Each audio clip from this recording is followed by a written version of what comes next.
much, and welcome to TNT. And in a moment, we're about ready to introduce to you our very first guest, who is actually right now, I think, in the top running for Manager of the Year. Many of you voting for Manager of the Year. At one time, believe it or not, Freddie Blassie was leading the voting of Manager of the Year.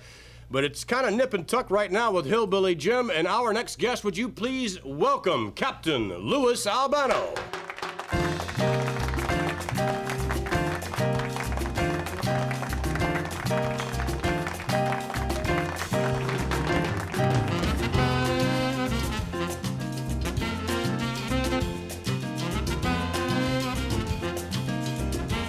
Mr. Albano. How you doing, Renee?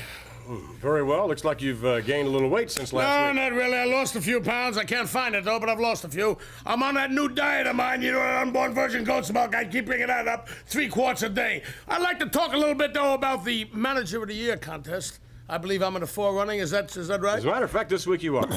Not by much, but you're right there. You're actually leading. Well, let me tell you this. I feel I deserve to be. After all, I am the maker of 15 tag team champions. That's remarkable. 15. And, you know, I said it would be done. Wyndham and Rotunda. We've all the way up the line, right up here now to the present day. And here we have the world champions once again, defeating Nikolai Volkov and the Iron Sheik.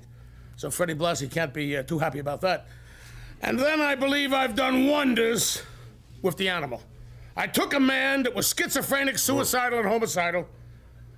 Dr. Rodney Easthaven recommended Sigmund Ziff, which at the time I'm very upset about. You know, he hasn't done too much with George Steele, well, but last basically... week we saw it. How is George Steele? Well, George, I told you he's a compassionate human being. He's got a calcium deposit lodged in the medulla of his brain. I felt by seeing this Dr. Ziff and by shock therapy, the man could be helped. It seemed like he was progressing immensely. Then all of a sudden, bing, back down, we gotta start all over again. But I know George Steele well, and I feel by talking to the man, by comforting him, and by showing a little kindness to the animal. You're going to stay away from that scientific business. Well, I'm going to actually, basically, I have seen a lawyer, a very good friend of mine, and he said, Captain, he said, you've got a lawsuit. He said, this has got to be brought to court. He said, the man went from a 50 to a 60 to a 70, all the way up to 90% capacity. George Steele was doing fine. Then all of a sudden, bang, back down 50, 40, 30, 10, right. Minus 20. The man is in trouble. Well, nonetheless, you are in the front running and the Manager of the Year, and it must make you feel good, Mr. Albano. There's a couple of friends of mine out there.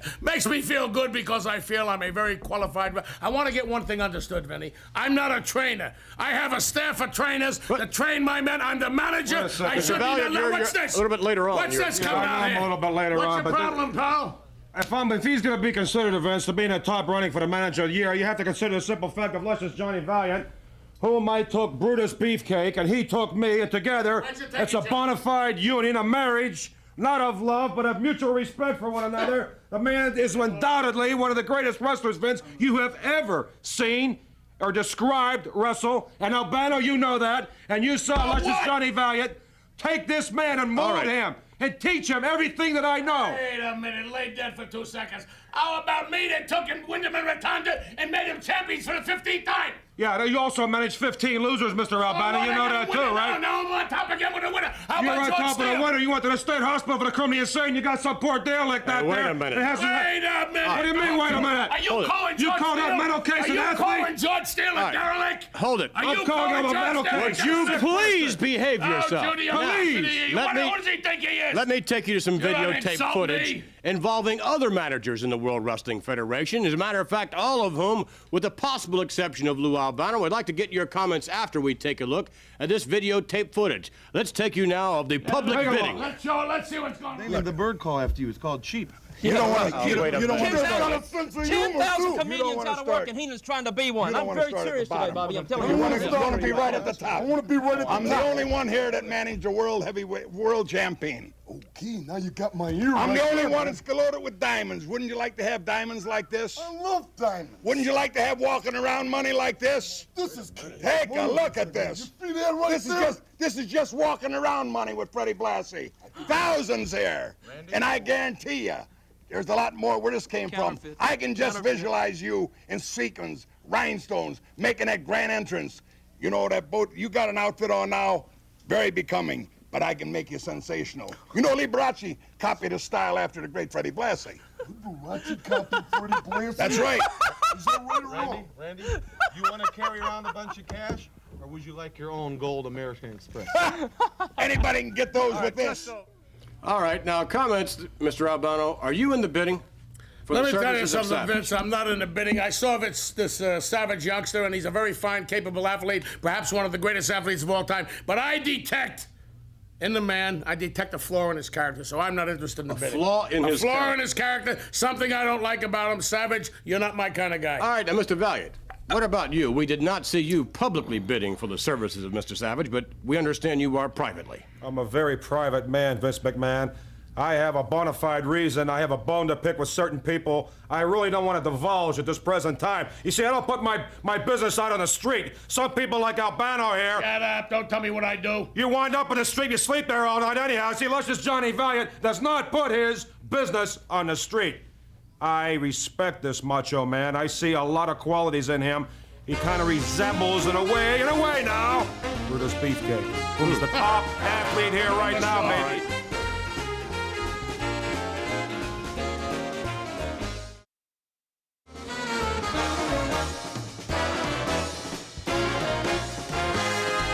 Thank you, boys. Earlier on, Louis Albano joined us, and interrupting us, of course, the gentleman to my right, Luscious Johnny Valiant, who is still here with us, both of whom are vying for the Manager of the Year. And why again, do you feel you should be Manager of the Year, Mr. Valiant? Well, there's no doubt, Vince McMahon, that I have certainly taken this young athlete, Brutus Beefcake, not from the depths, because he certainly had the ability, or raw ability.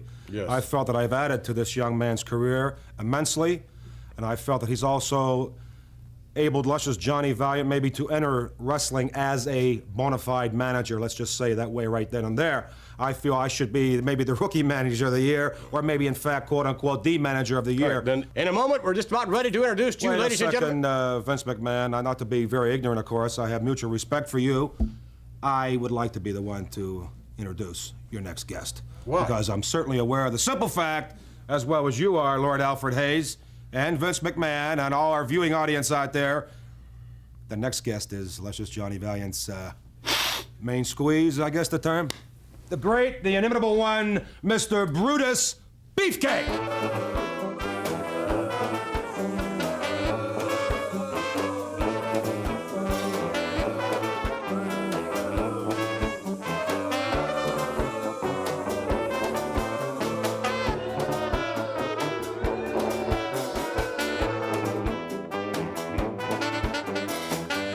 Sit down, if you would, please, Mr. Beefcake.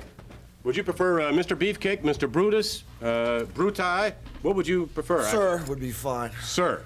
Very well. Sir Beefcake. Beg your pardon? Sir Beefcake. Sir Beefcake, you are aware, of course, that some of the fans chant fruitcake about the ringside area, are you not? You have heard that chant. That's a continuing, a bit of a problem, you might say. It somewhat disturbs you then. Somewhat is a gross understatement. It is. You feel that you should be indeed, the fans should refer to you as sir. I feel they should be completely quiet. That's right. Completely quiet? That's when I am being announced, and out of respect, they should be completely quiet. Yes. And you concur with that, Mr. Valiant? Well, it's no doubt about it, Vince. People have been very ignorant to this young man, as I have accompanied him throughout the United States on various occasions. Fruitcake or whatnot, quote unquote. You know, they've referred to as maybe a sexual preference down the road or something like well, that. with that, you know, let me just say something right there. I don't think that's nice to, you know, to do stuff like that. Let's In fact, take you to my man videotape getting very footage. provoked, and I'm getting very provoked. Now introducing from San Francisco, California, weighing 262 pounds, Brutus Beefcake. San Francisco, California. Brutai. There's some rumors floating around the World Wrestling Federation, Jesse, that you were thinking of teaming up with El Brutai. Well, I'll tell you what, I definitely would never overlook that possibility. I like Brutus Beefcake's style. He's definitely colorful enough for me. You know, that's a big part of it, too. You know, Could you handle the situation with the Luscious One? I'm not sure. You know, it would take some negotiating. Uh-huh. I heard that you weren't too fond of spreading any of your money around, Jess. Oh, definitely not. I hoard my That's money. why I questioned whether you could live with Luscious Johnny or not. No, You want a piece of the pie? Depends how big that piece of pie is. Oh, okay. And depends what the man can do for me. Well, that's very important as well. Keith Diamond. Always remember, ask not what you can do for yourself, ask what you can do for me. Oh, it seems to me that slogan just a little bit misinterpreted there, Jess. Beefcake, very successful here in the World Wrestling Federation. Certainly in the top 5. Look at that, a clean break out of Brutus. Well, I'm sure there's an ulterior motive behind that we will see what happens. What remains to be seen. Keith Diamond, nice looking youngster. Another nice clean break. Congratulations to Brutus Beefcake. He surprised you, didn't he, Gorilla? Certainly did. Well, in as many years as I've been around professional wrestling, not too many things surprise me, Jess. Wow, nice forearm. I heard that, Gorilla. You got to get up pretty early in the morning to beat you to the punch. Well, the Gorilla gets up pretty early, Jess, every morning. Cheering squad. One of the men currently getting a great number of votes. Uh-oh, look out. Take a look. The hillbilly and Uncle Elmer coming down to take a look at the man who put the hillbilly on the shelf, Brutus Beefcake.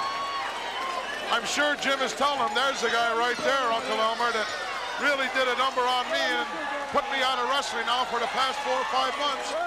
Well, they got no business out here, Gorilla. Well, it's time to take a look at it. Yeah, but the World Wrestling, you know, what right do they have to come out here trying to distract Beefcake, trying to distract Valiant? Well, and it's doing the job. They're not making any attempt to go into the ring. They're just taking a look. Nice clothesline by Brutus. Keith coming in. They're making an attempt because there's monitors they can watch. They don't have to be out here. Well, it's always best if you can see it close up. 3 count. Brutus gets him with a 3 count. He was distracted, however, by Hillbilly Jim and Uncle Elmer. And now he's really doing a job putting the boots here to young Keith. Well, they got Beefcake irate, and I don't blame him. Well, he's going to have to contend with Uncle Elmer very shortly, or with Hillbilly Jim. Let's get the word. The winner of the match, Brutus Beefcake. Brutus Beefcake getting the Duke this week in the World Wrestling Federation. Let's go back and take a look at just how he did it. What a power slam here. That was enough. He knocked the wind right out of him right there. Very impressive victory. Very impressive victory, no doubt about that. He's showing here before your viewing audience there, McMahon, of the man's physical abilities. He's a great conditioned athlete, there's no doubt about it. To manage him is certainly a labor of love. Well, we saw, of course, another manager, and, of course, we saw another wrestler extraordinaire come out and take a little closer look at Brutus Beefcake as well as yourself. Yeah, I don't know if they were exactly what you could term quote-unquote wrestler. They were just 2 half-wits, bunch of walk-ons from Deliverance or whatnot. That one buffet buster, I saw him out there, Mr. Quadruple XL himself, that Uncle Elmer, saw that character out here. See the flies follow that guy around from airport to airport. Wait, they can't wait till this guy hits now. up in the 747s where they get desensitized or whatnot. And the other professionals You buy 2 tickets to get in, don't you? Yeah, right. Hey, what about the situation here with Hillbilly Jim? Hillbilly Jim. Well, obviously, everybody thinks he's going to be coming back. Only guy Brutus- came back, brother, was MacArthur. Brutus, do you feel he'll be back after you were the one that put him out of action? Absolutely not. You don't? Absolutely. It must be a team of 150 doctors at least just to get the man up so he can walk out there. It's quite evident that he would never, ever want to climb into the ring again with me, or because he had his chance right there, right in front of nationwide TV to clobber me. He had all the help he needed. Johnny was at my side. Certainly you have all the help you Professional need. blind dates of wrestling, Vince. That's the point of paragraph. With that, we'll be back with more TNT. Roddy Piper to join us. Stay with us.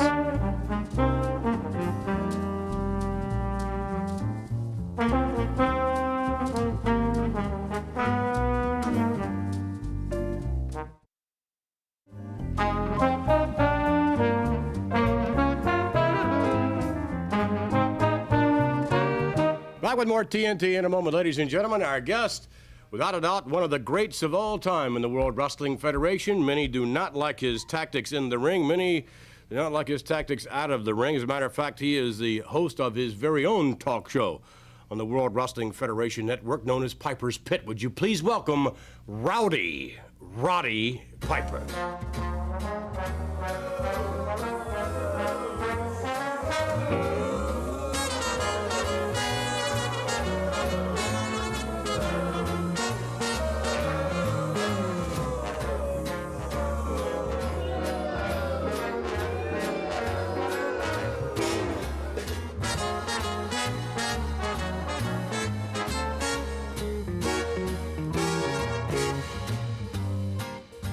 Hello, nice to be here with the Tint Band. Thank you very much. Have a seat. I'm such a happy mood. Just so happy to be down here and happy to know that you're going to get the privilege to kind of slip by my hometown, my home country, and the way we kind of have fun where I come from. And I was kind of hoping you'd come in my playground and play ball with me. Well, your playground more often than not is inside the squared circle, is it not? Oh, no, that's when I take care of business. No, that's you not see, the- You see, that's why you're sitting there and I'm the wrestler. Because when I get in the squared circle, that is not fun time for me. That is serious beat up time. You remember the time I beat you up? I do. Well, you know how serious I can be. Did I get you? No, as a matter of fact. Well, you see, there's still something interesting to look forward to on the show. As boring As a matter of fact, what we would like to do, Miss Piper, Yes. is to take you into, well, certainly not the playground, but where you do your work. Yo. Let's take you by way of videotape footage. You got a ticket? Piper 238, Glasgow, Scotland. You know about him. Paul Orndorff, Tampa, Florida 256.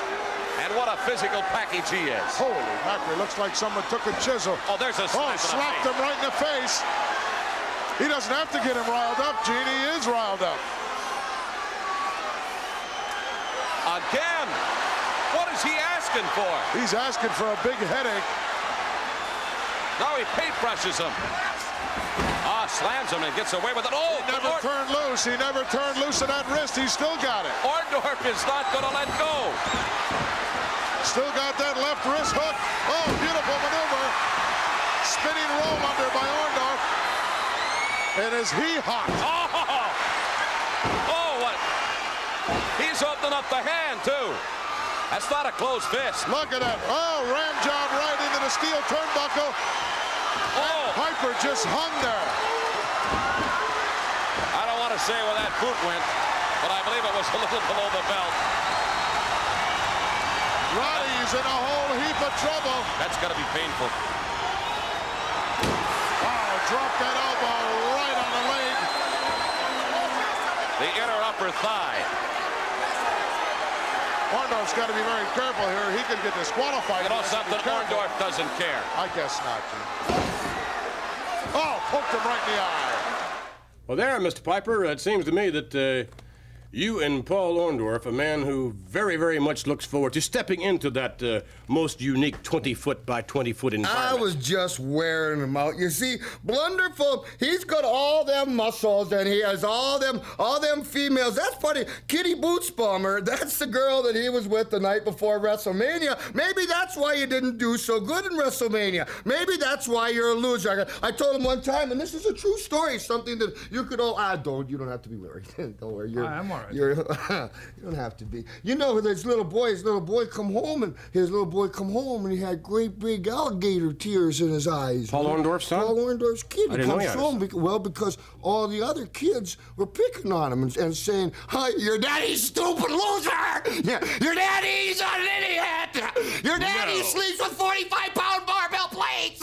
And a little kid comes home crying, and he comes up to Mr. Wonderful, and Mr. Wonderful wants to look him in the eye and say, "No, I'm not a loser. Not only are you a loser, you're a liar and a rotten parent. And this is a guy that's mad at me. I ain't done nothing. Ace is the one to do something. There was a prime example. If you just would have showed more of that, you would have shown me just beating the heck out of Mr. Blunderful. You would have showed those abdominal muscles all of a sudden hanging down to the knees and hanging down. Then you would have showed the tongue, and then you would have seen the same thing that must run in the Orndorff. I wonder if they spell that backwards. In the Orndorff family, and that is all of a sudden there came big alligator tears in Orndorff. And he was crying? He started crying. It couldn't have been because I kept hammering the back of his head against this beautiful piece of metal on the thing. And all of a sudden, he didn't want nothing to do with me no more, except for when he's about 10 miles away. And you don't blame him, do you? All right, well, we thank you, Mr. Piper. About you. I know what to say about you. When we return, we'll take you to the ancestral home of Roddy Piper and Loch Ness. You are. Back in Scotland. Stay with us, we'll have more TNT, more Roddy Piper.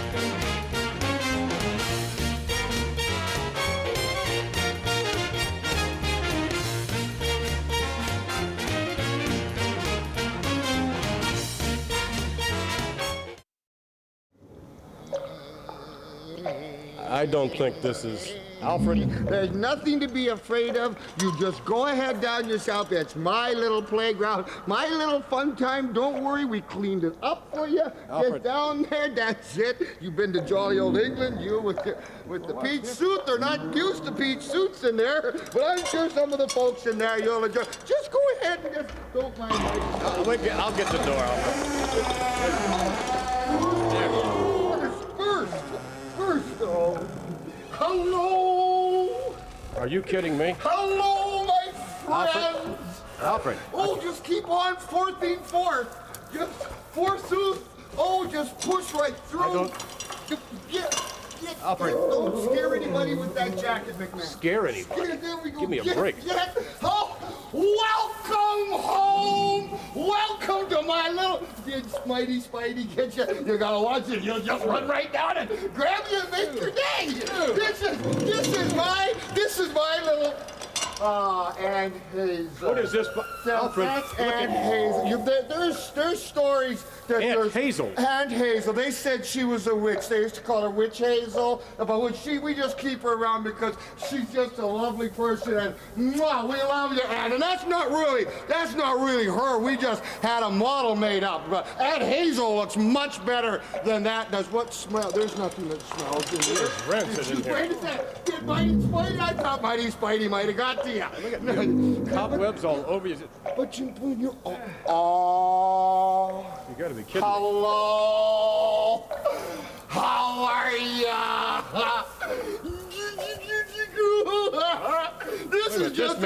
This man, really. Oh, he's a friend of mine. He's a little loose upstairs. He's tighten it up a little bit here. Now, come on. Oh, mama. You see, these are just friends now. If he didn't want this done to him, I wouldn't do it to him, because I'm just a kind person, that's all. You mean to tell me... Kind that'll stretch you. Is there anything I can do for you? Anything at all? I want to go to the bathroom. I gotta go to the bathroom. Think of winds. Hot desert winds. Hot desert winds going over big piles of camel stuff. I think he's already been to the bathroom. Stretch him until you don't gotta go now. You don't wanna go. You see, that's the reason he's like this. Every time I wrestle, he insists once and again to be in this particular position to watch my wrestling matches, because that's how he enjoys it the most. Wait a minute. You mean this man is here because he enjoys to be here? He enjoys this type of treatment? He's having a good time. And no, I won't rent you the rack. I don't care what you say. And his wife. Hello. I don't know. I haven't been down here for a while. You ring the bars. Hello.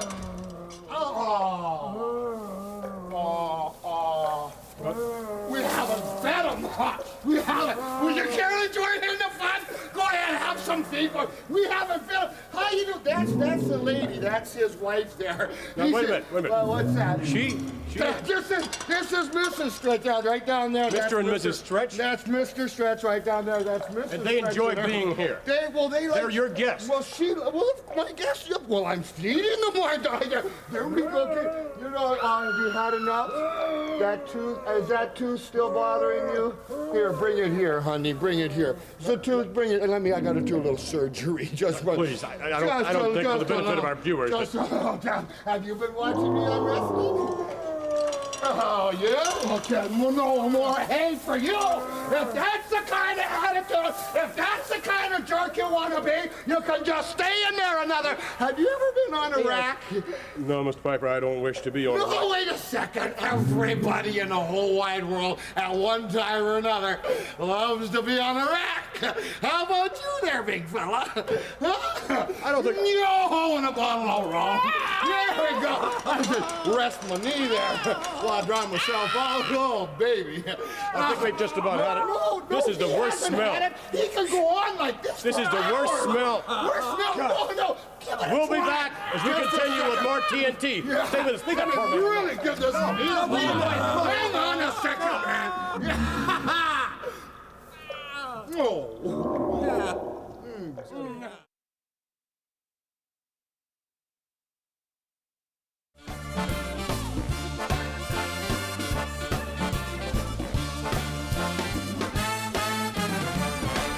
Back with more TNT, Lord Alfred Hayes, and still getting the... Alfred, you've got a... Yeah, that's... Alfred, you're wrapped all up in it here, Alfred. Wait a minute. Alfred, you've got... garbage here. Wait a minute. Here's a little... Wait a minute, I think I got him. That was an unusual set of circumstances a moment ago with Roddy Piper, a most unusual individual. Speaking of unusual... we would like to take you moments from now to some special videotape footage involving an individual who is about to make his entry into the World Wrestling Federation.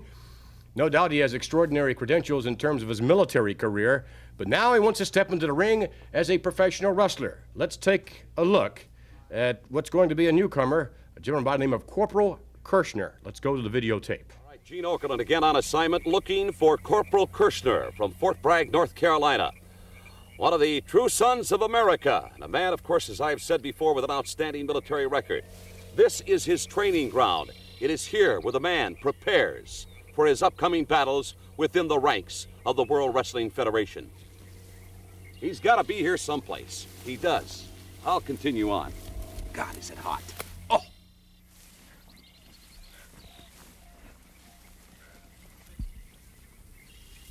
Well, I still continue to look for Corporal Kirshner here in this tall grass, his training ground for his upcoming battles in the World Wrestling Federation. I know the man has got to be here someplace. I've had to crawl on my belly and walk through this stuff for at least a couple of 2 or 3 miles, and it is hot. I don't mind telling you. It is Gene, what are you doing here? Corporal Kirshner, wait a minute. Sorry, brother, it's me. Sorry, that's all right. Oh, my word. Hold still for a minute. You almost got stuck, you know that?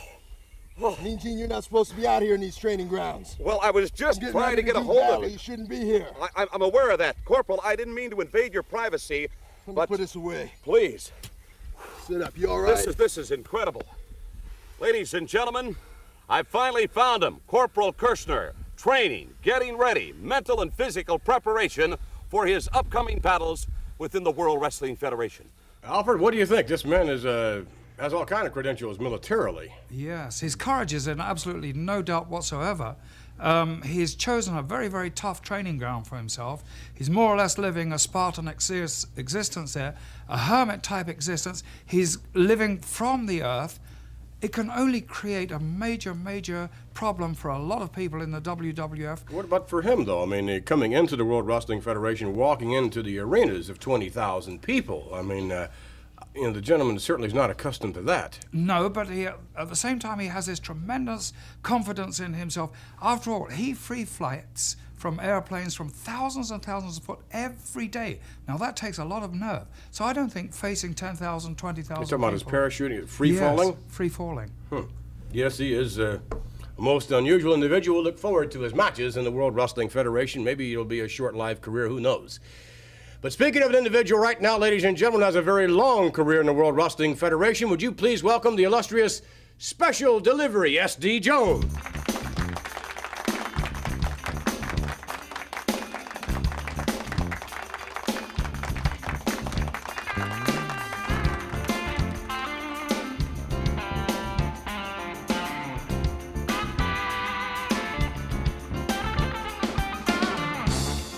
Making his home in Philadelphia, where you have, of course, for some time, but originally from the islands, from Antigua. Yeah, I was born in Antigua, the West Indies. It's a little island down the Caribbean, right close to Guadeloupe.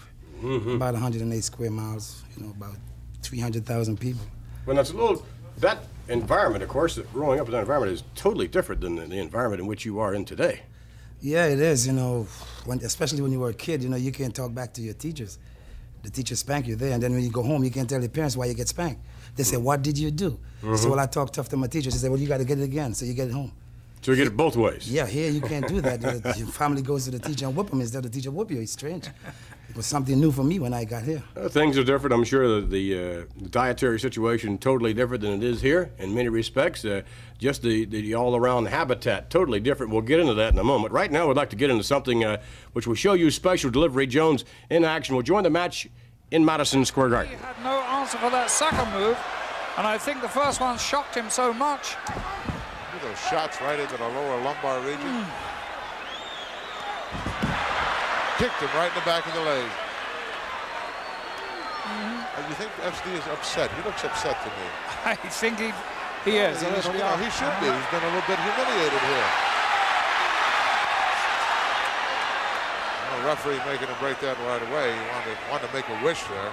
Yes, the referee was quite right, though. Flying headbutt out of desperation by Charlie Fulton. Uh-oh. Says, I'll show you who's king of the headbutts. Yes, I don't think Fulton should ever have made that move. But now, previously we were saying the pendulum was in Fulton's favor. Now it's definitely swung with S.D. Jones. No question. Or do you think he was just biding his time? I don't think so. No, I think he, I don't know, he may have come out here with a negative attitude or something to that effect. And, you know, his mind wasn't on what he was doing, but it certainly is right now. He won't let Charlie drop. He's holding him up. Oh! Big left hand lets him go, though. Right on the point of the jaw. Fulton now is really taking a lot of punishment.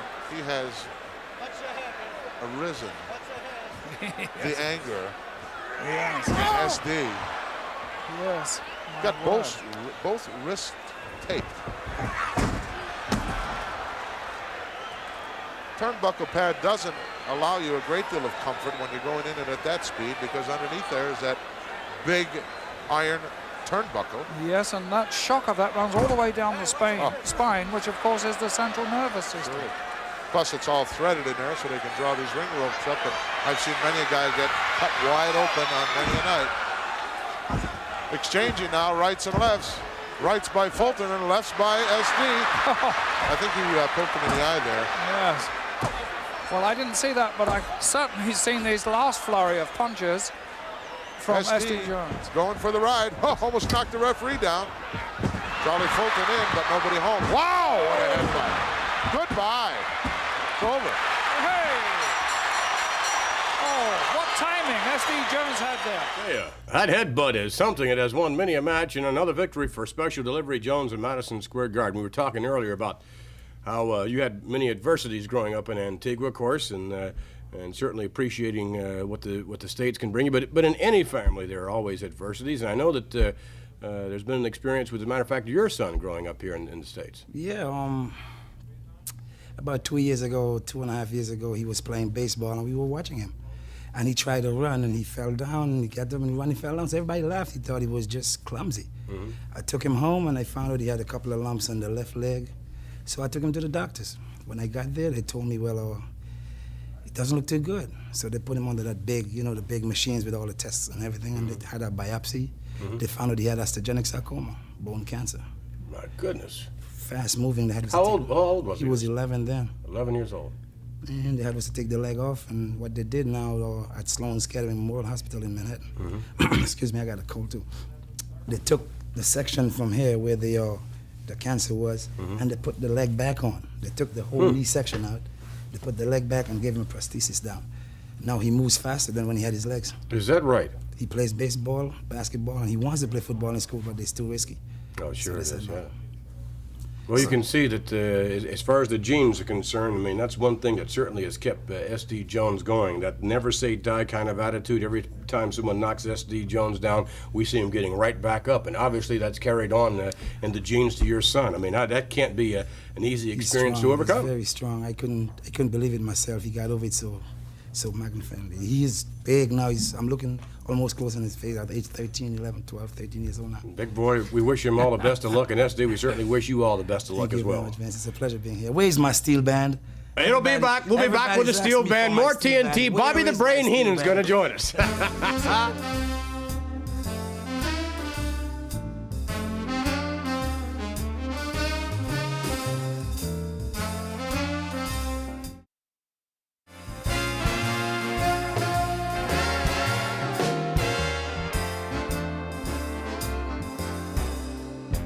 Back with more TNT in a moment, ladies and gentlemen.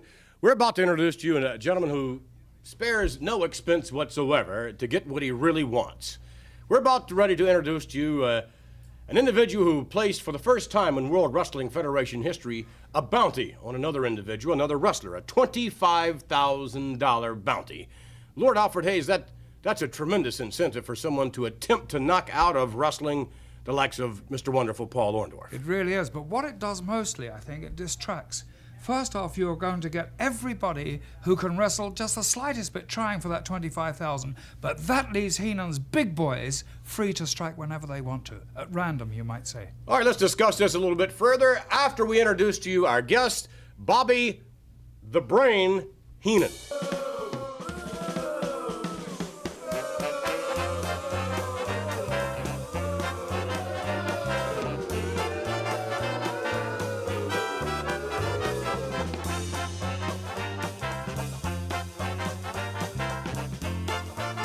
Mr. Heenan, it seems every time we light, is the light a little too bright for you in here? Cut down the lights a little bit, or? I can get by for right now. Very well. Nonetheless, what do you have in the briefcase? I would suggest maybe the cash. $25,000 in $1 bills. In $1 bills. So whoever I give this to, it will take them longer to count it, and they'll enjoy every minute more. But not perhaps as much as you will enjoy the individual collecting that $25,000. Well, you'll enjoy spending that, won't you?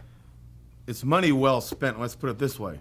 Whoever collects the money, whether Terry Funk, John Studd, Roddy Piper, while they're counting that money, I'm going to be like one of those cheap lawyers. I'm going to be following that ambulance to the hospital. Collecting it for what? Paul Orndorff's body. To have him put out of professional wrestling. That's for what good. You have in mind, and you think Yes. 25,000 can do that? I would say so. How close have you come? Well, Orndorff's been very lucky. He must have a bunch of rabbit's feet in his pocket, a bunch of four-leaf clovers, and must be doing something right. But we're getting closer every day. You know, you can go to Vegas and you can play a slot machine. I'm looking at something we'll get back to. Bobby the Brain, is he really a weasel in this magazine? What the hell are you talking about now? Well, it's right here. You don't have to show that on this show. Let's talk about something important. That's not important to me. This is important to me. All right, I just want to... This is, of course, the magazine. And inside the magazine here is the most... I don't think I've... Bobby Heenan, is he really a weasel? And what is so amazing here is that when you flip the page and you see down at the bottom, perhaps let me hold this up, you see the evolution.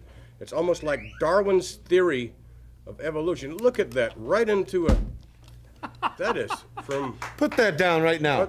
All right. Put that down. Maybe you don't know who I am. I didn't come out here to be insulted. I didn't write this, Mr. Heenan. I'm simply showing this as a... Why don't you show that picture of me, the brain, like that one? There. Okay. But no, you couldn't wait to show the other one. Some goofy artist that writes on subway walls someplace in New York City draws a picture of some sewer rat and then keeps putting heads on it and shoes and clothes and makes it to look like me. All right, well, now let's take you to show Bobby Heenan in action. We'll pick up this match. We'll join it in progress. It's Big John Studd, of course, managed by Bobby the Brain Heenan, against a gentleman who is deaf, nonetheless an extraordinary wrestler. Gets away with it in my book. Big body slam by John Studd. 1, 2, pulled him up again. I think he is waiting for some reason. He is waiting for Bobby the Brain Heenan to give him the okay to wrap up Brian McNee. Well, Brian McNee is hurt. He is hurting. Abdominal stretch, no. Look at this, oh. Big, brutal backbreaker right there. Tremendous backbreaker, pulled him up again. I heard Bobby Heenan scream, pick him up one more time, John. I love it, I love it. Bobby Heenan stating he hopes Paul Orndorff is watching. I had a feeling that was going on, Jack. I heard him. I heard what he said to you here at ringside. All right, Big John Studd. The crowd getting a little impatient here. They want Studd. It seems that they want Studd to put McNee away already. But Studd continues to assault. Another whip. Look at that. Oh, he clotheslined him. Now, 2. Look, picked him up again.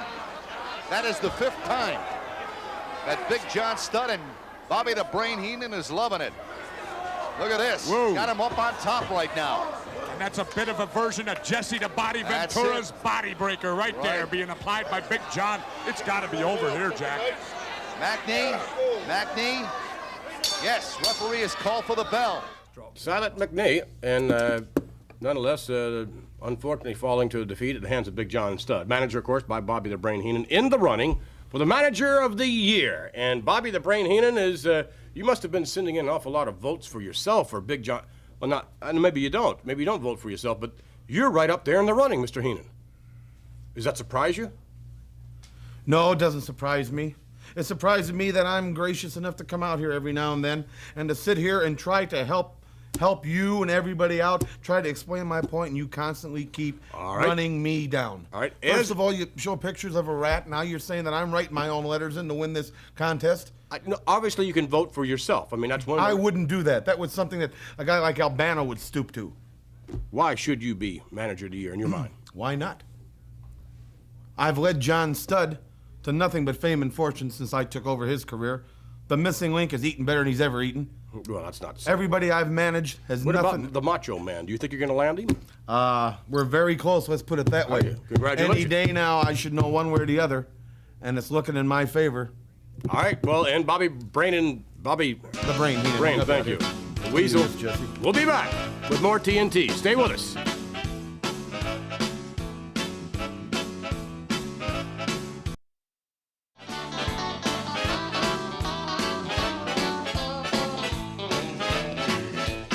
Thank you, boys. Next week on TNT, we'd like to invite you to join us along with Terry Funk, and we'll return to the Silver Dollar Saloon with Mr. Funk, Paul Orndorff, Mr. Wonderful also to be on hand, Tony Garea, and, of course, the Hart Foundation, led by manager Jimmy Hart. All of that and a little bit more. We also would like to thank our guests this week, Roddy Piper, Bobby the Brain Heenan, John Studd, Brutus Beefcake, Johnny Valiant, and, of course, Captain Louis Albano, who is also very much in the running for the Manager of the Year contest. Mr. Heenan, thank you again for joining us here on TNT.